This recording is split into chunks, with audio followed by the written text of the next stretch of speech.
अस्सलाम वालेकुम, welcome Saira Sattani kitchen channel में। और बहुत सारे लोगों का डिमांड है कि वेज, और जैसे कि मैं लाइव आते रहती हूँ, जब मैं लाइव आती हूँ तो मुझे बहुत सारे लोग मेरे किचन चैनल के ऊपर भी बातें करते हैं।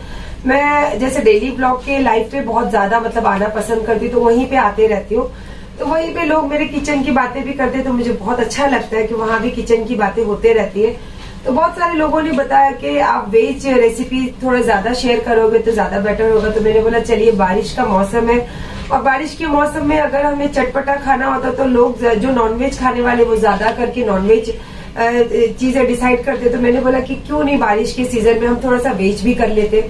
तो वेज जो मैं बनाने वाली हूँ वो बहुत सिंपल है बट बहुत स्पेशल है। क्यों स्पेशल है वो मैं आपको दिखा कर ही बता सकती हूँ। और सिंपल इसलिए क्योंकि मैं हर बार अपने घर के मसालों को लेके अपने स्टाइल में कुकिंग करना पसंद करती हूँ। तो चलिए आइए मैं आपको बताती हूँ कि सिंपल क्या है और मेरे घर के मसाले क्या है और स्पेशल क्या है।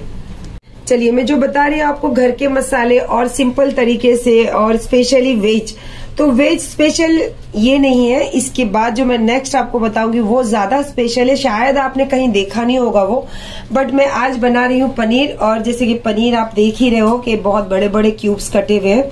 तो क्यूब्स बड़े कटे हैं तो फिर सब्जी भी डिफरेंट तरीके की होगी। तो उसके अंदर जो पड़ने वाले मसाले हैं ऑलमोस्ट मेरे घर के मसाले हैं, कोई भी मसाला बाहर का नहीं है। तो चलिए मैं पहले आपको सारे मसाले बताती हूँ। तो जैसे कि आप यहाँ पे ड्राई मसाले देख रहे हो, ये सारे मसाले मैं घर में ही तैयार करती हूँ। जैसे कि आप ये देख रहे हो, ये कश्मीरी मिर्च है, तो इसीलिए इसकी मात्रा बहुत ज्यादा है, क्योंकि ये सब्जी में जो कलर का काम होता है ये बहुत अच्छी तरीके से कलर देगी। उसी के साथ घर के बने हुए सारे जो गरम मसाले हमारे होते हैं, मिक्स गरम मसाले, मैं ऑलमोस्ट ये सारे मसाले घर पे ही बनाती हूँ। तो ये मिक्स गरम मसाले का आधा चम्मच गरम मसाला है। और टेस्ट के लिए आप चाहो तो थोड़ा बढ़ा भी सकते हो, पर मैं तीखा बहुत कम खाती हूँ, तो इसीलिए मैंने एक छोटा चम्मच स्पाइसी लिया है जो रेड चिली होता है। और उसी के साथ एक छोटा चम्मच ब्लैक पेपर पाउडर लिया है। और उसी के साथ एक छोटा चम्मच टर्मरिक पाउडर लिया है। ये ऑलमोस्ट सारे मसाले हमारे घर के ही हैं। और उसी के साथ मैंने ये लिया है 4 टमेटो, और टमेटो को पीस के मैंने एक अच्छा सा पेस्ट बना के रखी हूँ। ये 4 से 5 टमेटो है, आप चाहो तो थोड़ा बढ़ा भी सकते हो, क्वांटिटी के हिसाब से होता है। तो मैंने लिया है 4 टमेटो। और उसी के साथ में ड्राई, जैसे कि आप ये देख रहे हो, कस्तूरी मेथी। कस्तूरी मेथी तो बाजार में ही अवेलेबल होती है, तो बट मैंने इसको थोड़ा सा ड्राई किया माइक्रोवेव में और उसको चूरा करके लिया है। और उसी के साथ में 3 इलायची, छोटी वाली इलायची दर्द में से कूट कर ली हूँ। उसी के साथ 3 लौंग ली हूँ जो हमको बघार में लगेगा। और उसी के साथ साथ यहाँ पे लिया है मैंने 3 प्याज, उसको भी पेस्ट करके रेडी करी हूँ। और उसी के साथ में लिया है मैंने 2 से 3 चम्मच दही। और उसी के साथ में लिया है 1 बड़ा चम्मच जिंजर गार्लिक का पेस्ट। और इस सारे चीजों को बनाने के बाद जब गार्निशिंग होती है तो ये लिया है मैंने हरा धनिया। और बस सब्जी का ये सारे मसाले हैं और हमारे आज बनने वाली स्पेशल पनीर की सब्जी। अच्छा, जो मैं आपको बता रही थी कि एकदम स्पेशल चीज जो मैं आपके साथ शेयर करने वाली वो है ये मेरी स्पेशल चीज, क्योंकि मुझे नहीं लगता कि आपने कोई चैनल पे ये देखा होगा। वैसे तो ये रागी का आटा बोला जाता है, इसको हमारे गांव में इसको रागी बोलते हैं, यहाँ पे इसको नाचनी बोला जाता है। और ये स्पेशली ये होता है कि जो डायबिटीज पेशेंट होते हैं या फिर किसी को ज्यादा शुगर का प्रॉब्लम होता है, तो ये उसमें बहुत मदद करती है। और हेल्थ के लिए भी बहुत अच्छा होता है, डाइट करते हैं जो उनके लिए भी ये बहुत अच्छा होता है। बट इसकी बहुत से लोग हैं जो गंजी बनाते हैं या फिर इसका डोसा बनाते हैं। मैं आपको बताऊंगी कि इसकी एक रोटी भी बनती है, लेकिन बहुत टेस्टी बनती है। और इसके अंदर जैसे कि यहाँ आप देख रहे हो, ये है प्याज, हरा धनिया और ग्रीन चिली। तो इसको मैंने बिल्कुल बारीक चॉप कर ली हूँ। अब हरा धनिया जो आपको दिख रहा होगा, ये मैं जो कौली डंडिया होती है ना, वो डंडी ली हूँ, क्योंकि डंडियों के अंदर टेस्ट बहुत होता है। तो ये जो बिल्कुल कौली डंडी होती है, आप उसका अगर यूज करोगे तो बहुत ज्यादा इसका फायदा होगा और टेस्ट भी बहुत अच्छा मिलेगा आपको। और इसी के साथ साथ मैं नमक और थोड़ा सा 1 चम्मच ऑयल इसके साथ यूज करती हूँ। तो इसका प्रोसेस जब मैं आपको बताऊंगी तो सारा समझाऊंगी कि किस तरीके से इसको रेडी करना रहता है। चलिए, सबसे पहले आपको कढ़ाई लेना है, उसमें 1 बाउल भर के पानी गर्म करने रखना है। और उसी के साथ 1 चम्मच, जितना आप खाना चाहो उतना सॉल्ट इसके अंदर ऐड कीजिए। और उसी के साथ 1 चम्मच ऑयल भी डाल लीजिए इसके अंदर। जैसे ही पानी पकने लगे तो सबसे पहले जो हमने चॉप किया हुआ प्याज है, ग्रीन चिली है, हरा धनिया है, तो आप इसको डाल लीजिए इसके अंदर। स्पून की मदद हो या जो भी आपके पास अवेलेबल हो, तो आप उसकी मदद से जो पानी है ये पूरा आटे में अच्छे से ऐसे मिक्स कर लीजिए। और आंच को कर लीजिए स्लो, थोड़ा सा इसको दम पे रखना है। उसके बाद इसको ठंडा करने छोड़ना है। और फिर उसके साथ साथ हम लोगों को जो एक बाउल में पानी लेके हाथ की मदद से इसको पूरा आटा रेडी करना है, जो हमको इसकी रोटी बनानी है। तो पहले इतना गर्म आटे में आप कर नहीं पाओगे, तो थोड़ा सा इसको ठंडा करने छोड़ देना। तो अभी ये हो गया रेडी। तो इसको अभी आप थोड़ा 5 मिनट ढक्कन लगा के दम पे छोड़ दीजिए। चलिए आटा ठंडे होने तक हम सब्जी रेडी कर लेते हैं। तो सब्जी में सबसे पहला ये जो क्यूब्स है, इसके अंदर आपको थोड़ा सा टेस्ट देने के लिए इसमें थोड़ा सा मसाला जैसे रेड चिली पाउडर और उसी के साथ थोड़ा सा सॉल्ट, ताकि उसके अंदर जो सॉल्ट है वो अंदर चले जाए और टेस्ट आ जाए उसके अंदर। और उसी के साथ थोड़ा सा टर्मरिक पाउडर,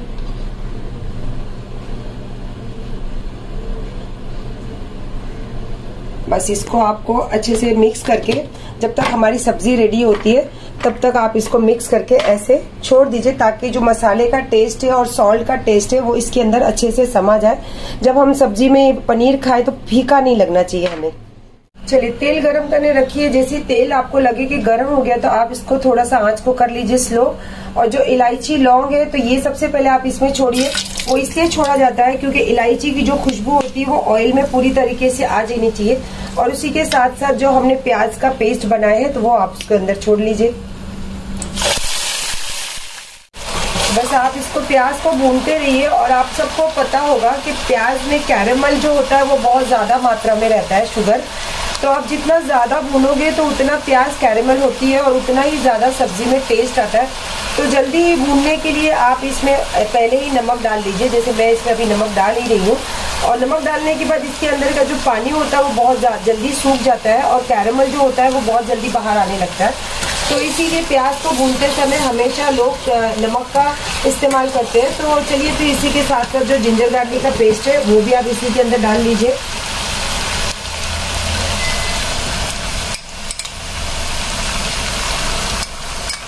और अच्छे से आपका जिंजर गार्लिक का पेस्ट है और जो प्याज है उसको आप बहुत अच्छे तरीके से भूनना है। जिंजर गार्लिक का पेस्ट है जो उसके अंदर बहुत स्ट्रॉन्ग फ्लेवर रहता है, तो उसको भूनने के लिए थोड़ा टाइम लगता है। और जो प्याज हम भूनते हैं तो उसके अंदर जो कैरेमल उसका जो टेस्ट होता है वो बाहर आता है। तो उसी वजह से सब्जी जो होती है बहुत टेस्टी बनती है।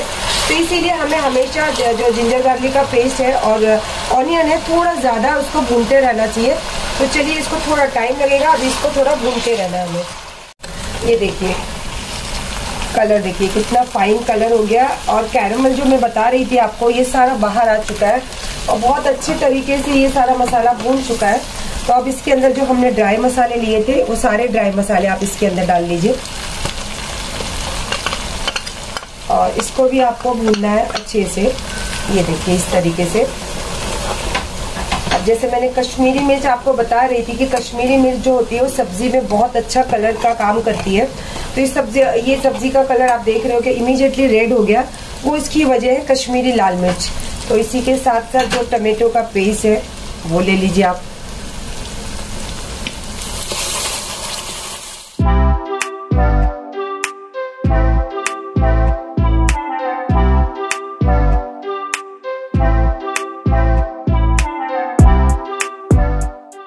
ये देखिए मैं काफी देर से मसाला भून रही हूँ। जैसे आप देख रहे हो कि साइड में सारा ऑयल इसका छूटने लगा है। तो जो हमने दही लिया था, कर्ड लिया था, आप इसके अंदर कर्ड डाल लीजिए। दही डाल के आप मसाले के साथ अच्छे से भूनना स्टार्ट कीजिए और भूनते ही रहिए। जैसे आप पहले ऑयल छूट रहा था और दही डालने के बाद देखो ऑयल का एकदम कलर भी एकदम क्लियर हो गया। और कलर के साथ साथ जो इसकी थिकनेस है थोड़ी सी ज्यादा हो गई। और जो दही होता है बहुत रॉयल टेस्ट देता है। तो ये देखिए माशाल्लाह। और इसी के साथ साथ ये कस्तूरी मेथी भी आप इसके अंदर ले लीजिए।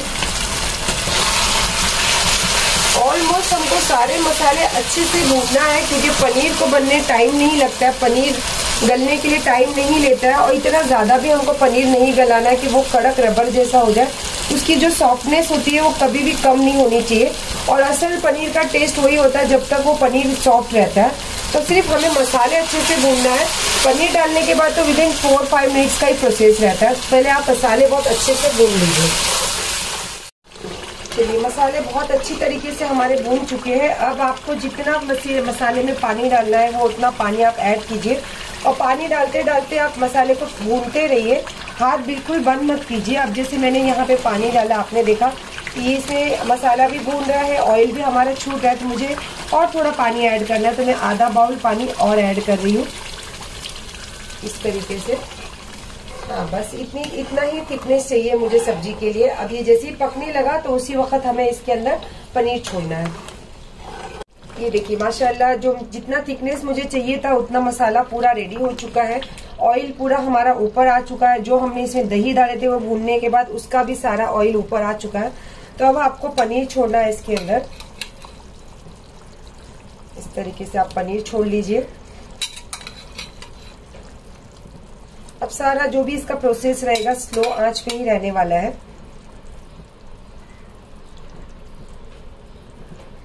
ये देखिए, इसीलिए मैंने आपको कहा था कि बड़े क्यूब्स चाहिए रहेंगे, क्योंकि ये जो मसाला होता है बड़े क्यूब्स के साथ ही बहुत टेस्टी लगता है। और जब भी आप कोई भी अलग तरीके की सब्जी भी बनाओगे और पनीर का बड़े क्यूब्स यूज करते हो, तो जैसे मैंने आपको बताया कि थोड़ा सा पहले इसके नमक और मसाले के साथ मैरिनेट करके आप छोड़ दोगे, तो जो बड़े क्यूब्स रहते हैं उसमें टेस्ट ऑटोमेटिक आ ही जाता है। अब बस हरा धनिया ले लीजिए आप, ये हरा धनिया पूरा डाल लीजिए इसके अंदर, और इसको एक स्पून की मदद से चला लीजिए, और फिर इसको ढक्कन लगा के आपको 7 से 8 मिनट दम की तरीके से पकाना है। फास्ट आंच पे नहीं बनाना है हमको, दम की आंच पे। बस हो गई आपकी पनीर की सब्जी रेडी। ये देखिए, अभी भी इसके अंदर से स्टीम निकल रही है, और ये आटा बिल्कुल गर्म ही होना चाहिए, जैसे ज्वार बाजरा हो या चावल का आटा हो। जब हम उसका स्टीम का जो प्रोसेस रहता है तो हमेशा उसको गर्म लेके ही उसको तैयार करना पड़ता है। तो बस ये भी इसी तरीके का प्रोसेस है, पर इसमें मैंने थोड़ा सा आपको बताया कि टेस्ट के लिए मैंने डाला है प्याज, ग्रीन चिली और हरा धनिया, और उसी के साथ साथ 1 चम्मच ऑयल और नमक टेस्ट के हिसाब से। तो चलिए, माशाल्लाह ये गरम है, तो मैं पहले इसको अच्छे से तैयार कर लूं, और फिर इसको किस तरीके से रोटी बनाना है और इसमें क्या यूज होगा वो मैं आपको नेक्स्ट बताती हूँ। क्या मस्त बन रहे हैं, देखे। जवारी बाजरी की आटा और नाचनी का आटा हो, चावल का आटा हो, अगर आप जैसे स्टीम वाला काम करोगे ना, तो कभी भी आपकी रोटी टूटेगी नहीं, और जितनी पतली चाहे उतनी पतली आप बना सकते हो। ये देखिए, जैसे आपकी गेहूं की रोटी होती है उसी तरीके की रोटी बनती है ये। नहीं तो अगर वैसे बनाना चाहो तो बहुत हार्ड है, जैसे आप ऐसे हाथ से थपकोगे तो टूट जाता है, कभी ये गोल रोटी बनती नहीं है। बट आपने देखा गर्म पानी की वजह से बिल्कुल जैसे हमारी गेहूं की रोटी होती है। मैं इसको चाहूँ तो और पतली सी पतली रोटी भी बना सकती हूँ, पर थोड़ी सी मोटी होती तो ये टेस्ट बहुत देती है खाने के लिए। एक जाड़ा तवा ले लीजिए आप, चाहे नॉनस्टिक हो चाहे एल्युमिनियम हो या जो भी हो, पर तवा थोड़ा जाड़ा होना चाहिए और अच्छा गर्म होना चाहिए। जैसे गर्म हो गया हमारा तवा, तो आप रोटी ले लीजिए और हाथ की मदद से आप पानी, या फिर अगर हाथ नहीं आप यूज कर सकते हो तो जो ब्रश होता है वो ब्रश की मदद से भी आप इसको पानी घुमा सकते हो, लेकिन पानी घुमाना बहुत जरूरी है। बस इस तरीके से आप पानी पूरा घुमा लीजिए, और जो उसके ऊपर जो ड्राई आटा होता है वो पूरा हमको निकाल लेना है। ये देखिए, इस तरीके से बस हो गया। ये देखिए, इस तरीके की ये नाचनी की रोटी बनती है। अब जिनको नहीं पता है, आप मेरा वीडियो देख के सीख सकते हो कि नाचनी की रोटी भी बहुत इजी होती है बनाने का, बस उसका तरीका आपको बराबर आना चाहिए। तो मैंने आपको सारा तरीका बता दिया। तो जो डायबिटीज पेशेंट है उनके लिए खास मेरे तरफ से ये तोहफा कि आप हमेशा ब्रेकफास्ट में एक नाचनी की रोटी जरूर खाइए, तो आपकी डायबिटीज जो रहेगी बहुत कंट्रोल में रहेगी। चलिए, मेरा दस्तरखान भी लग गया, और माशाल्लाह प्लेट आपको देख के लग ही रहा होगा कि कितनी ब्यूटीफुल प्लेट है, बट इतनी सिंपल है और हेल्दी। ये बहुत हेल्दी रोटी है, और वेज वालों के लिए स्पेशली जान होता है पनीर, तो मैंने अपने स्टाइल में पनीर की सब्जी बनाई हूँ। और सैलेड हमेशा आप खाने के साथ ज़रूर यूज़ कीजिए, क्योंकि सैलेड जो होता है वो हमारे हेल्थ को बहुत अच्छा रखता है, हमारी स्किन पे बहुत शाइन आती है अगर आप सैलेड खाओगे तो। बस ये सारा प्रोसेस मैंने आपके साथ शेयर करी हूँ। सिंपल एंड घर के मसालों से बनी हुई लाजवाब पनीर की सब्जी और उसके साथ नाचनी की रोटी। तो बस चलिए, आ जाइए फिर मेरे साथ खाने के लिए, और आप भी बनाइए अपने दोस्तों के साथ, अपने घर वालों के साथ शेयर कीजिए, और हमेशा खुश रहिए और सबको दुआओं में याद रखिए। अल्लाह हाफिज।